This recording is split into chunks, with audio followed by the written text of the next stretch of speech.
क्या आपने वो बंदा ढूंढा है जो जज साहब से मिलना चाहता था? मेरा सवाल यह है कि आईएसआई के किस बंदे ने पैगाम पहुंचाया? मलिक रियाज के खिलाफ पहली दफा पीटीआई, बुशरा बीबी या इमरान खान साहब के खानदान की तरफ से जो है ना वो पहला हमला हुआ है। मलिक रियाज के जो है ना वो मुकमका हो चुका है। पीपल्स पार्टी कह रही है कि नून लीग ने जो है वो हमारे साथ वफा नहीं की। वो मैच फिक्सर कौन था जिसने मुझे फोन किया था? आपके बच्चे जवान हो रहे हैं, अगर मैं आपके ऊपर कीचड़ उछालूं, झूठा सच्चा कुछ ना कुछ तो मैं बना ही लूंगा। भाई वाह, मुझे फोन के ऊपर तो पाकिस्तान के फॉर्मर कैप्टन का नाम आपने लिया था कि जनाब वो मैच फिक्सिंग करता है, अब लेना नाम उसका।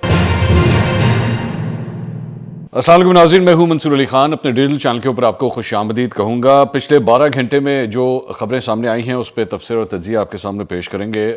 साथ ही साथ इस वीडियो के आखिर में ज़रा मैं बात करना चाहूँगा वो मैच फिक्सर कौन था जिसने मुझे फ़ोन किया था, क्योंकि अब उन्होंने ख़ुद अपने आप को रिवील कर दिया है और एक वीडियो पैगाम मेरे बारे में जारी किया गया है। तो ज़रा उसका जवाब भी मैं थोड़ी देर में अभी आपके सामने रखता हूं, तो इस वीडियो को एंड तक ज़रूर देखिएगा। चैनल को सब्सक्राइब करना मत भूलिए, बेल आइकन प्रेस कीजिए। अगर आपको वीडियो पसंद आए उसे लाइक और शेयर ज़रूर कीजिएगा। सियासत के मैदान से और अदालती मामलों के हवाले से ज़रा सबसे पहले बात करते हैं और उसके बाद मैं सबसे एंड पे खेल के मैदान की तरफ भी आऊँगा। अच्छा जी, सबसे पहले तो जनाब लाहौर हाईकोर्ट में सेक्टर कमांडर आईएसआई की जानिब से इंसदाद दहशतगर्दी अदालत सरगोदा के जज को हरासा करने के खिलाफ तौहीन अदालत केस की समाअत हुई। वहां पे आईजी पंजाब डॉक्टर उस्मान अनवर और आरपीओ सरगोदा अदालत में पेश हुए। आईजी ने कहा कि अदालत के बाहर फायरिंग हुई, जज साहब के हुक्म पर हमने इंक्वायरी करवाई। हमें सबसे पहले अदालत के इलाके की जियो फेंसिंग करवानी होगी, मगर डेटा का मसला है, सीडीआर ना होने की वजह से हमारे हाथ बंधे हुए हैं। इस्लामाबाद हाईकोर्ट ने टेलीफोन कंपनियों को हुक्म दिया कि वो किसी को मोबाइल डेटा नहीं देंगी। हमारी वजारत दाखिला और वजारत दाखिला के साथ फौरी तौर पर एक कमेटी बनाई जाए। चीफ जस्टिस ने कहा कि जी अगर जियो फेंसिंग की इजाज़त नहीं मिलती तो आप बंदे को गिरफ्तार नहीं करेंगे। बहावलपुर में जज साहब के घर के बाहर जो मीटर तोड़ा गया उसकी क्या मालूमात हैं? जज मोहम्मद अब्बास हमारे बहुत अच्छे जुडिशल ऑफिसर हैं जिन्होंने कहा कि आईएसआई के बंदे से मिलने का पैगाम पहुंचाया गया। क्या आपने वो बंदा ढूंढा है जो जज साहब से मिलना चाहता था? मेरा सवाल यह है कि आईएसआई के किस बंदे ने पैगाम पहुंचाया? आईजी साहब ने जवाब दिया कि मैंने मुतल्लिका अफसरों से इस हवाले से पूछा, उन्होंने साफ इनकार कर दिया। मैंने इस हवाले से पता करवाया है, हमें ऐसी कोई रिपोर्ट नहीं मिली। जज साहब का ख्याल है कि इंटेलिजेंस एजेंसी के बंदों ने उनका मीटर तोड़ा है। चीफ जस्टिस लाहौर हाईकोर्ट ने पूछा कि आपने किस कानून के तहत वकला और साइलिन को एटीसी अदालत जाने से रोका? आईजी पंजाब ने कहा कि इस हवाले से खास खतरा था, इसलिए बंद किया गया। चीफ जस्टिस ने रिमार्क्स दिए कि फिर पूरे पाकिस्तान की अदालतों को बंद कर दें, सारे पाकिस्तान में ही थ्रेट अलर्ट है। आप मुझे कोई कानून बता दें कि किस कानून के तहत अदालत में जाने से रोका गया। आईजी ने कहा कि जी हमने दफ़ा 144 नाफिज की ताकि लोग इकट्ठे ना हो। चीफ जस्टिस ने इस्तफसार किया कि हम लोगों के इकट्ठे होने की बात नहीं कर रहे, अदालत में जाने से क्यों रोका? आप फिर कर्फ्यू नाफिज कर दें। आईजी ने रिपोर्ट में अदालत में जमा करवाते हुए कहा कि ये बहुत हसास नौयत की रिपोर्ट है जो सिर्फ आपके लिए है। सरगोदा अदालत में जाने वाले तमाम रास्ते बंद कर दिए गए थे, कुछ सिक्योरिटी थ्रेट्स हैं, उस पर काम जारी है। तो ये डेवलपमेंट्स जनाब वहाँ पे हुई है। बेसिकली थोड़ा सा इसका मैं आपको बैकग्राउंड बता देता हूँ। ये एटीसी सरगोदा के जज हैं, उन्होंने आईएसआई की जानिब से हरासा करने और अदालत के बाहर फायरिंग पर लाहौर हाईकोर्ट को ख़त लिखा था और कहा था कि जी मुझे पैगाम पहुँचाया गया कि आईएसआई के कुछ लोग आपसे मिलना चाहते हैं। मेरे इनकार करने पर कुछ लोगों ने मेरे घर के बाहर लगे गैस के मीटर को तोड़ दिया। मुझे वापडा की जानिब से बिजली का भारी भरकम बिल भेजा गया। बिजली का बिल बज़ाहिर नकली लगता है और शायद एजेंसी के एहलकारों और वापडा की मिली भगत से भेजा गया है। पुलिस ने 9 मई के केसेस की समाअत के दिन अदालत की जानिब से जाने वाले रास्ते बंद कर दिए। अदालत के बाहर लगे ट्रांसफार्मर पर फायरिंग की गई। खत में कहा गया कि 9 मई के केसेस के मुल्ज़मान के केस के फैसले के रोज़ अदालत का थ्रेट अलर्ट के नाम पर घेराव किया गया। उस रोज़ ना कोई बंदा अंदर जा सकता था और ना कोई बाहर आ सकता था। हत्ता कि मुल्ज़मान भी अदालत के रूबरू पेश ना हो सके, ताहम जज मेरिट पर फैसला देकर उठे। वाज़ेह रहे कि चंद रोज़ कबल सरगोदा पुलिस ने अपोजिशन लीडर उमर अयूब और वकील बाबर अवान को इंसदाद दहशतगर्दी अदालत जाने से रोका था, तब ये सारा वाक़या जो है वो पेश आया था। इसके अलावा जुडिशल कोर्ट में इमरान रियाज खान जो एंकर पर्सन है उनके खिलाफ अमानत में ख़यानत के मुकदमे की समाअत हुई। थाना निश्तर कॉलोनी पुलिस ने सहाफ़ी इमरान रियाज को एक रोज़ा जिस्मानी रिमांड मुकम्मल होने पर अदालत में पेश किया। इमरान रियाज की जानिब से वकील अली इशफाक और अजहर सिद्दीक ने दलाइल दिए। अदालत ने इमरान रियाज पर दर्ज मुकदमा खारिज करते हुए उन्हें रिहा करने का हुक्म दे दिया, ताहम पुलिस ने इमरान रियाज को एक और मुकदमे में गिरफ्तार कर लिया।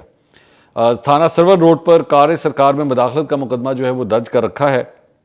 पुलिस ने अदालत को ये बताया, उसमें कहा गया कि जी इमरान रियाज ने लाहौर एयरपोर्ट पर साथियों समेत चेक पोस्ट पर कार सरकार में मदाखलत की और उनके खिलाफ दर्ज मुकदमे के गवाह डॉक्टर अरशद को कल अदालत में बाजियाब करवा कर पेश करने का हुक्म दिया गया है। अब ये जो पहले पैसों का 2.5 करोड़ रुपए का मामला था, जो इल्ज़ाम लगाया गया था कि जी 2.5 करोड़ रुपए इमरान ने लिए हैं और वो वापस नहीं कर रहे, ये बेसिकली मैंने आपसे उस वक्त ही कहा था कि मुझे इसका कोई सर पैर नज़र नहीं आ रहा और लग यही रहा है कि ये उड़ जाएगा, और अल्टीमेटली वही हुआ कि वो केस जो है वो उसके अंदर उनको रिहाई मिल गई है।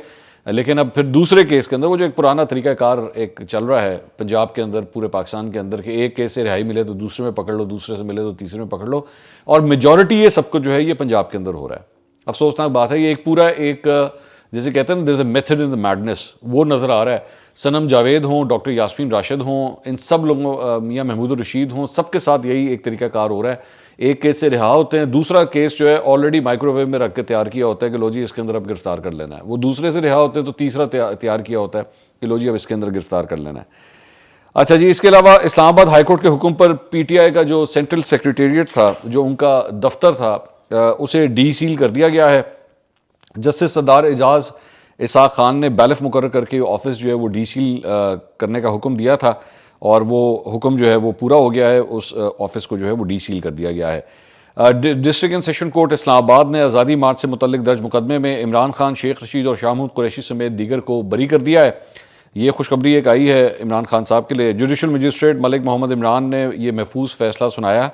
अदालत ने सदाकत अब्बासी और अली नवाज अवान को भी इस केस में बरी कर दिया है।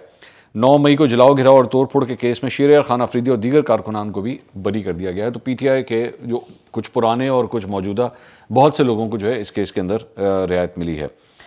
अच्छा जी, दूसरी जानब हुकूमत की जानिब से इमरान खान और शाह महमूद कुरैशी की साइफर केस में बरियत को सुप्रीम कोर्ट में चैलेंज कर दिया गया है। इंटरेस्टिंग बात यह है कि अभी तक ये जो साइफर केस है इसका सिर्फ एक शॉर्ट ऑर्डर आया हुआ है, तफसीली फैसला अभी नहीं आया है, लेकिन इसके बावजूद इसको जो है सुप्रीम कोर्ट में चैलेंज कर दिया गया है FIA की जानिब से।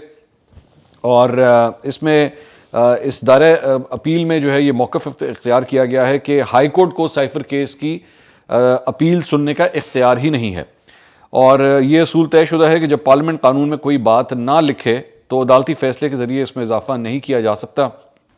इमरान खान और शाह महमूद कुरैशी का साइफर ट्रायल के दौरान अदम ताउन का रवैया रहा है, और ये तयशुदा असूल है। इसके अंदर ये कहा गया है कि किसी ट्रायल में कानूनी तकाज़े पूरे ना हो तो मामला दोबारा ट्रायल के लिए भेजा जाता है।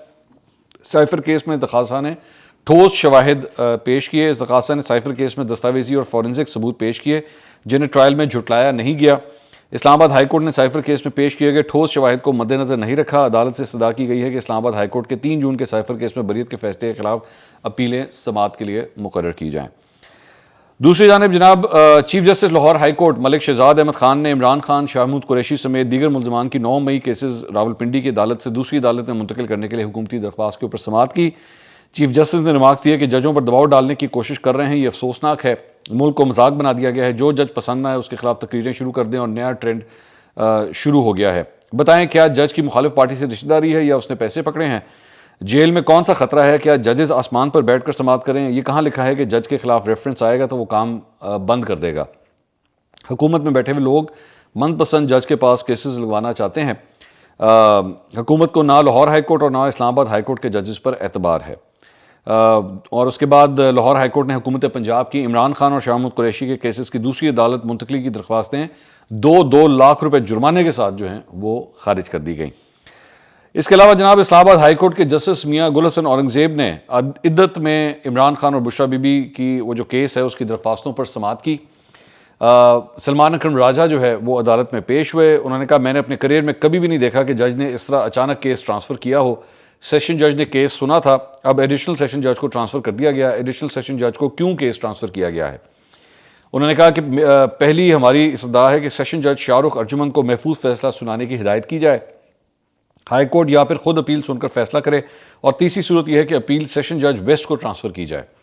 खावर मानिका के वकील ने दलाइल में कहा कि खावर मानिका ने जज पर एतराज़ किया, अदालत ने दरख्वास्त मुस्तरद कर दी। खावर मानिका ने दोबारा एतराज़ किया तो सेशन जज ने मामला हाई कोर्ट को भेज दिया। हाई कोर्ट ने एडमिनिस्ट्रेटर साइट पर ये अपीलें एडिशनल सेशन जज वेस्ट को भेज दी। इस अदालत के एडमिनिस्ट्रेटर ऑर्डर को बिला वास्ता या बिल वास्ता चैलेंज नहीं किया जा सकता। और उसके बाद फरीकैन के दलाइल सुनने के बाद अदालत ने इद्दत केस की अपील का 1 माह में फैसला करने और सेशन कोर्ट को 10 रोज़ में सज़ा मुअत्तली की दरख्वास्त पर फैसला करने का हुक्म दिया। तो ये मतलब 1 महीने के अंदर अंदर जो है अब इन अपीलों के ऊपर ये फैसला सामने आएगा। उसके बाद जो एडिशनल सेशन जज हैं अफजल मजोका, जिनके पास ऑलरेडी ये केस है, उनकी अदालत के अंदर भी इस केस की समाअत हुई। वहाँ पे भी सलमान अकरम राजा पेश हुए। उन्होंने कहा कि हाई कोर्ट ने कहा है कि सजा मौती की दरख्वास्त पर 10 दिन और मरकजी अपीलों में 30 दिन में फैसला किया जाए। उन्होंने कहा कि इस्तदा है कि बुशरा बीबी की सजा ईद से कबल मुअत्तल कर दें। दलाइल देने के लिए तैयार हूं, सब कुछ हाईकोर्ट से नहीं लेना, कुछ आपसे भी लेना है। जज साहब ने कहा कि मैं ईद से पहले सजा मुअत्तली की दरख्वास्त पर फैसला करूंगा, फैसला जो भी हो। जज साहब ने कहा कि रिजवान अब्बासी इस्लामाबाद हाईकोर्ट में पेश हुए थे। सलमान सफदर ने कहा जी, रिजवान अब्बासी अदालत में मौजूद थे और खावर मानिका का खोया हुआ एतमाद भी हासिल उन्होंने कर लिया है। अच्छा जी, इसके अलावा एक बड़ी इंटरेस्टिंग ट्वीट जो है वो बुशरा बीबी की बहन ने की है, मरियम रियाज भट्टू, और इसका ताल्लुक है मलिक रियाज के साथ। अब ये मैं पहले पूरी पढ़ देता हूं कि उसमें अपनी ट्वीट में उन्होंने क्या फरमाया है, फिर आप इसको जरा इसको इवैल्यूएट भी करते हैं। कहती हैं जी, as per the rumours which reach me. सबसे पहले तो लफ्ज उन्होंने र्यूमर्स इस्तेमाल किया है, so we don't even know कि ये किस हद तक खबर ठीक है, र्यूमर का लफ्ज इस्तेमाल कर रही हैं। Zardari met Malik Riaz in Dubai, यानी आसिफ अली जरदारी जो हैं वो मलिक रियाज से दुबई में मिले हैं। एंड ट्रैप्ड हिम, कि जी उन्होंने उनको फंसा लिया है। मलिक रियाज ना हो गया 6 साल की बच्ची होगी जिसे उन्होंने ट्रैप कर लिया है। So the raid on Bahria office was part of the plot done with Malik Riaz approval. अच्छा, ये कह रही है कि पिछले दिनों वो जो बहरिया टाउन के दफ्तर के ऊपर जो एक रेड हुई थी, वो सारी नैब की जो रेड थी वो सारी एक मिली भगत के तहत हुई है। वो मलिक रियाज जो है वो उसके अंदर शामिल हैं, ये फरमा रही हैं। The files were to be picked which were to be picked were placed there, and that's why videos were being made of what was being confiscated, and videos being made was also made. अच्छा, वो ये कह रही हैं कि जो फाइलें actually नैब को चाहिए थी, जो 190 मिलियन पाउंड केस या उससे रिलेटेड थी, वो पहले से वहां पे रखी गई थी और नैब ने जो है वो जाके वो फाइलें एक पूरे स्कीम के तहत जो है वो फाइलें वहां से उठाई हैं। उसके बाद कहती हैं कि Hasan Mughal who is the front man of Nawaz Khokhar will act as a prosecutor witness, वादा माफ गवाह। उन्होंने कहा जी हसन मुगल साहब जो हैं कोई वो एक वादा माफ गवाह बनने जा रहे हैं इस केस में। Nawaz Khokhar is Malik Riaz man who helped him buy lands in Rawat including the one for Alqadir, I am told. कि जी नवाज खोकर जो है वो असल बंदा है जिसने मलिक रियाज को सारी ज़मीनें शमीनें जो हैं वो लेके दी हैं, और ये जो अलकादर ट्रस्ट वाली ज़मीन भी जो है वो इसी ने लेके दी थी। उसके बाद कहती हैं जी all is being done under the blessings of Malik Saab, I am told. Also a builder, interior decorator named Rashid will act as a witness that he decorated Khan Saab's house upon instructions from Malik Riaz. अच्छा, वो ये कह रही हैं कि कोई builder और interior decorator है राशिद, जिसने मलिक रियाज के कहने के ऊपर इमरान खान साहब का घर डेकोरेट किया है, वो भी बतौर एक विटनेस जो है वो सामने आने वाला है। उन्होंने कहा Farooq H Naek will be the lawyer. Farooq H Naek जो पाकिस्तान पीपल्स पार्टी के रहनुमा है वो इसके अंदर लॉयर होंगे। So the game of throne is on, let them plan but Allah plan is the best, and also Allah knows the best how much of this true but we will come to know सून।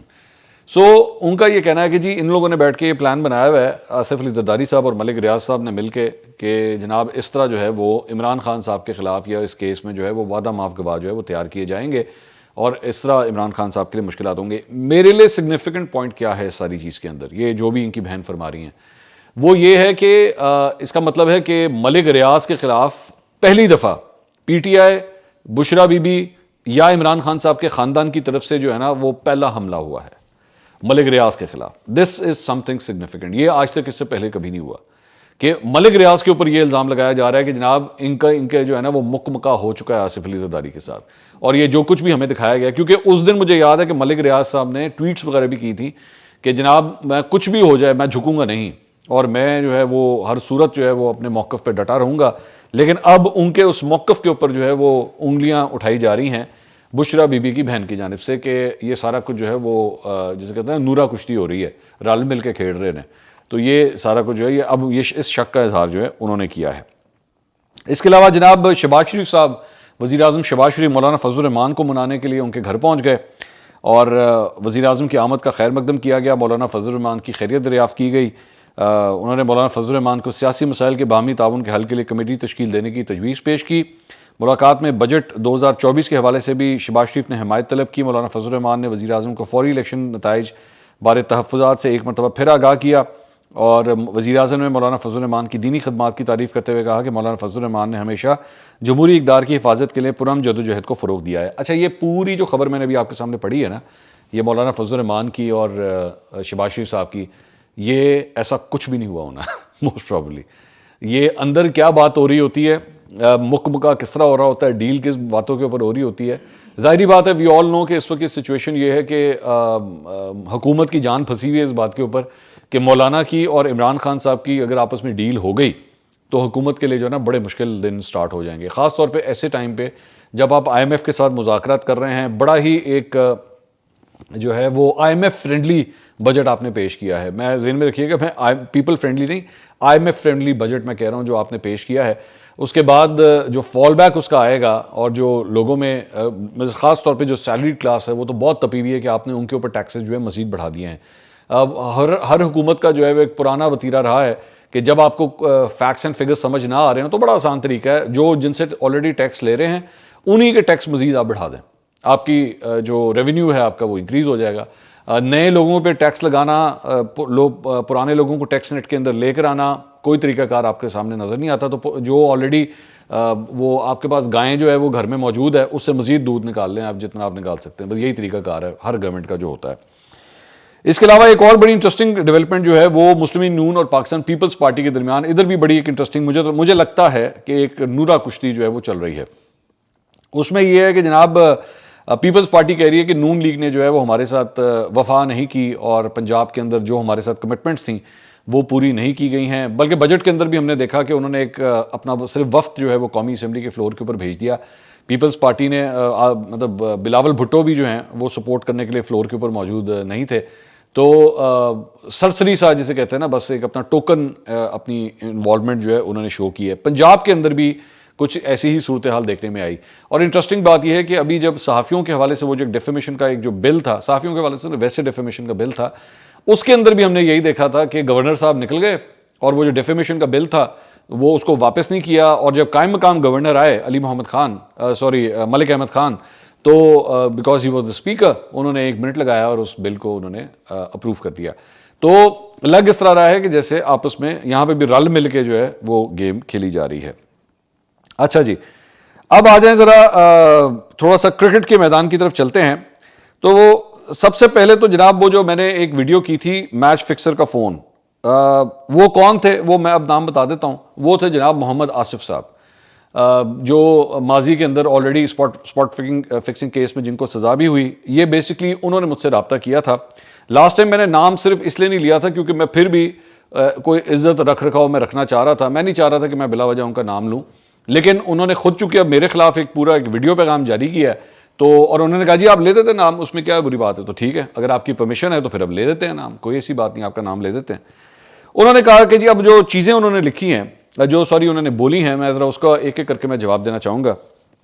उन्होंने कहा कि जी मैंने आप मेरा नाम ले देते। उन्होंने कहा जी मंसूर अली खान साहब आप वीलॉग करते हैं, बड़े अच्छे एंकर भी हैं और वीलॉगर भी बने हुए हैं, मैंने आपको फ़ोन किया, आप मेरा नाम ले लेते। मैंने क्या आपको धमकी देनी है, मेरी कोई जायदाद बांटने वाली है, या मैंने आपके खिलाफ कोई MNA MPA का इलेक्शन लड़ना है, क्या धमकी दी है ये भी आप बता दें।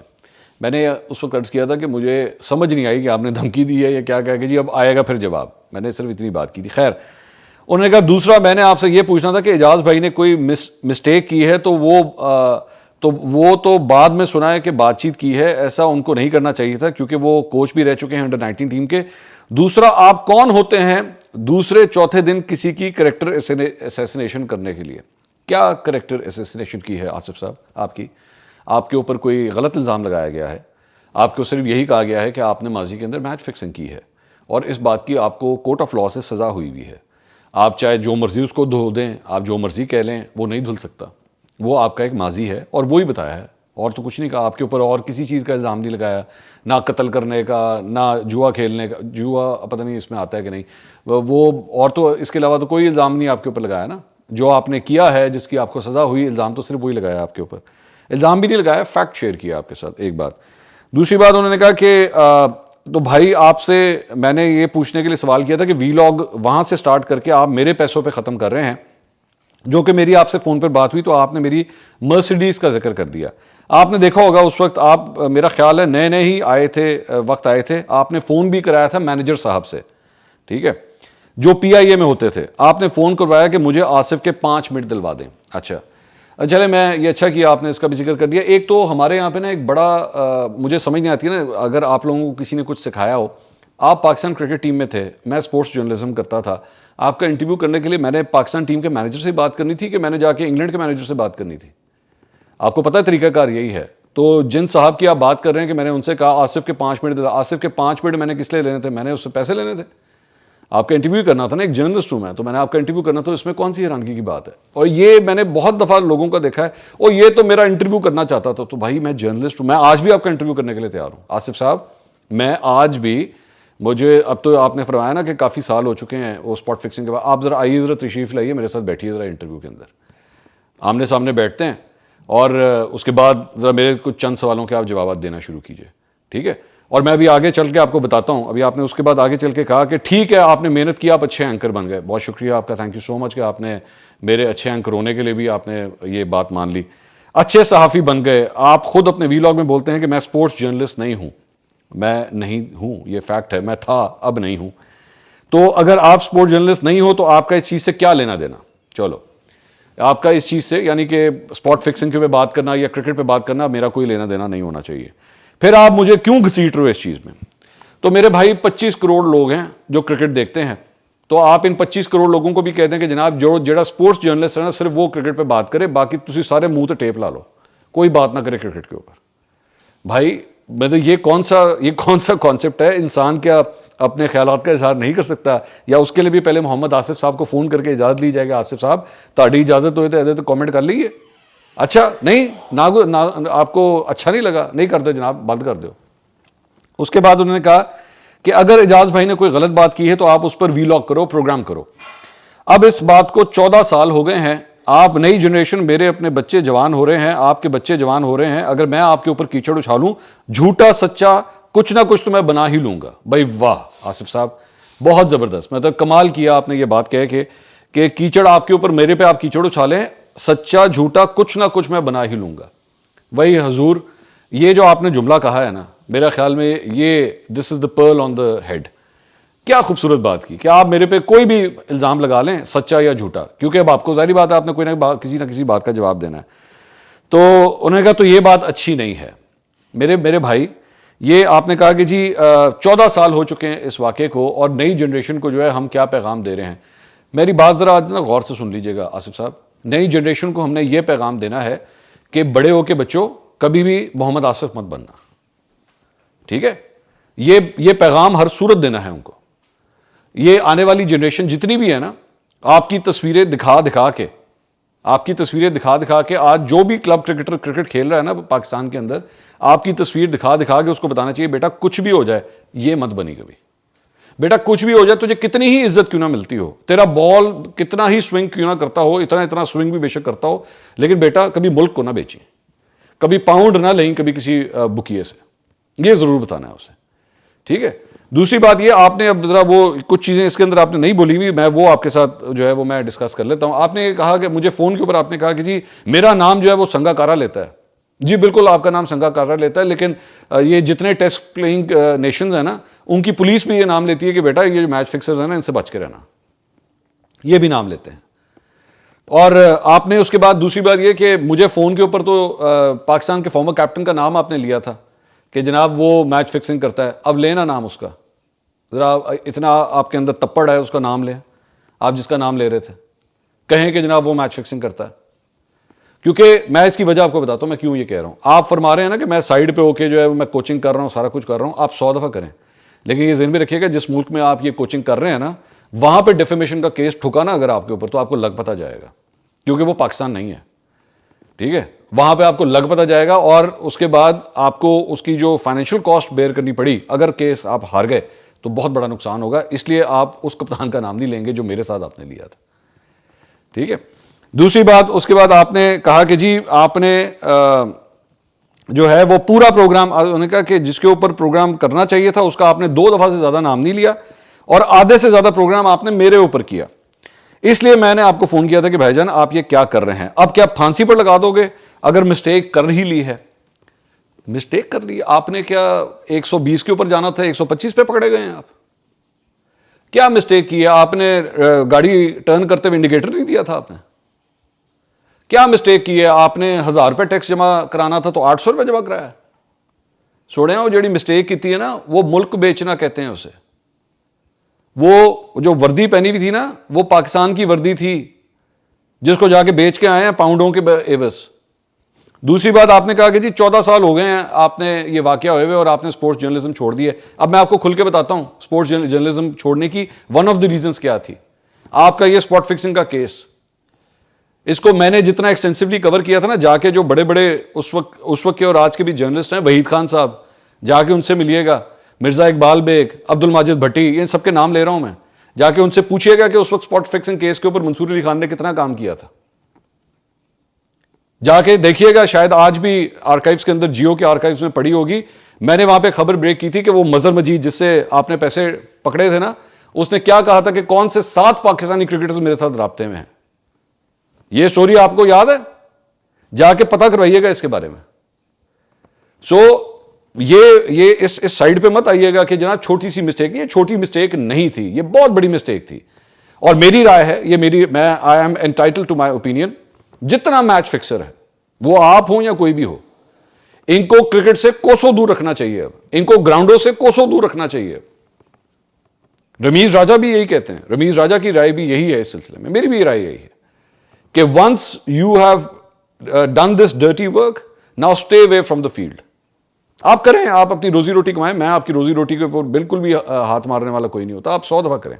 और एक और आखिरी बात, आपने फरमाया कि पूरा वीलॉग जो है वो मेरे पे कर दिया गया। अब जरा कुछ नंबर्स भी आपके सामने, क्रिकेटर रहे हैं ना, स्टैट्स बड़े इंपॉर्टेंट होते हैं, जरा नंबर कुछ आपके सामने रख देते हैं। जो वीलॉग जिसका आप जिक्र कर रहे हैं ना, वो हमने किया था पठान क्रिकेटर्स के ऊपर। उसका टाइटल ही पठान क्रिकेटर्स था, मोहम्मद आसिफ नहीं था, पठान क्रिकेटर्स था। और उसका दुरानिया जो टोटल है ना उस वीलॉग का, वो 20 मिनट और 56 सेकंड है। कितना? 20 मिनट और 56 सेकंड। उस 20 मिनट और 56 सेकंड में जो टोटल गुफ्तगू इस टॉपिक के ऊपर हुई है ना, ये पठान क्रिकेटर से जो एजाज अहमद साहब ने बात कही थी, वो 5 मिनट और 35 सेकंड है। कितना? 5 मिनट और 35 सेकंड। यानी कि सिर्फ इस टॉपिक को ही हमने मेरे ख्याल में 1/4 छेड़ा है अपने उस पूरे दौरानिए के अंदर। आपका जिक्र जो आया, फॉर्मर मैच फिक्सर्स जितने भी ये सारे रहे हुए हैं, वो टोटल 20 सेकंड एक दफा आया, और आपका जिक्र जो टोटल आया वो 31 सेकंड का था, खास तौर पे आपका जिक्र। तो यानी 21 मिनट के इस सारी गुफ्तगू में टोटल अगर कुल मिला दे तो 50 सेकंड गुफ्तगू हुई है आपके बारे में। आप कहते हैं सारा मेरे पे आता है। एक्चुअली बंदा जब गिल्टी हो ना और बुरा वक्त चल रहा हो तो सफर बड़ा लंबा हो जाता है। वो जो एक एक सेकंड था ना, वो एक्चुअली आपके ऊपर भारी बहुत था, क्योंकि सच सुनाई दिया जा रहा था कि यार हाँ मैच फिक्सिंग की हुई है। असल बात यह है, समझ आई? नाम आपका मैंने अगर पहले अपने पिछले व्लॉग में नहीं लिया था ना, वो भी आपकी थोड़ी सी इज्जत बचाने के लिए किया था कि यार नहीं छोड़ो, रहने दो, क्या करना है नाम लेके। लेकिन चूंकि अब आपने एक वीडियो जारी की है, इसलिए अब आपका नाम ले रहा हूं, वरना शायद मैं फिर भी आपको थोड़ा सा मार्जिन दे देता। आपने मैच फिक्सिंग की है, आपने इस मुल्क का नाम बेचा है, और आपने कहा कि मैंने माफी मांग ली है। आपने बड़ा उसमें रोब में कहा कि मैंने माफी मांग ली है इसके ऊपर। अब क्या कर चाहते हो? माफी मांगने का मतलब यह नहीं होता कि आपको माफ कर दिया जाए। अभी पिछले दिनों सुप्रीम कोर्ट ऑफ पाकिस्तान में मुस्तफा कमाल साहब, जरा सर्च कीजिएगा, मुस्तफा कमाल साहब गए थे माफी मांगने के लिए। उन्होंने कहा जी मैं तौहीन अदालत के मामले के अंदर मैं माफी मांगता हूं। सुप्रीम कोर्ट ने उनकी माफी उठा के बाहर फेंक दी थी। आप 100 दफा माफी मांगे, आपको माफ करना है या नहीं करना, यह 25 करोड़ अवाम ने फैसला करना है। और 25 को हो सकता है, यह भी ध्यान में रखिएगा, यह 25 करोड़ अवाम शायद आपको माफ कर दें। हो सकता है ना कोई आपसे एग्री करे, ओके जी आज से बड़ा बड़ा सुपरस्टार है जनाब माफ कर दो। मैं नहीं करूंगा, और ये मेरी राय है, मैं नहीं करूंगा, क्योंकि आपने वो जो पाकिस्तान का झंडा था उसकी कदर नहीं की। और आप नहीं, मेरी नजर में आपके अलावा, मैं फांसी फूंसी की तो बात नहीं करूंगा, लेकिन मेरी नजर में जितने मैच फिक्सर्स हैं जो माजी में रहे हैं या अगर आज हों या आने वाले कल में हों, निशान इबरत बनाना चाहिए इन लोगों को। ये बात मेरी ज़हन में रखिएगा। और हां, अब मैंने अपने इस व्लॉग में खुल के बारे में बड़ी तफसील से आपके बारे में बात की है, क्योंकि आपने गुफ्तगू का आगाज़ किया, वरना मैं शायद पहले इतना टाइम आपके ऊपर खर्च ना करता। कोशिश करूंगा आइंदा भी खर्च ना करूं। अब आपने अगर कोई और जवाबी व्लॉग भी निकालना हुआ तो हो सकता है मैं अपना टाइम इतना ज़ाया ना करूं आपके ऊपर। अगली वीडियो में आपसे दोबारा मुलाकात होगी। अल्लाह हाफ़िज़।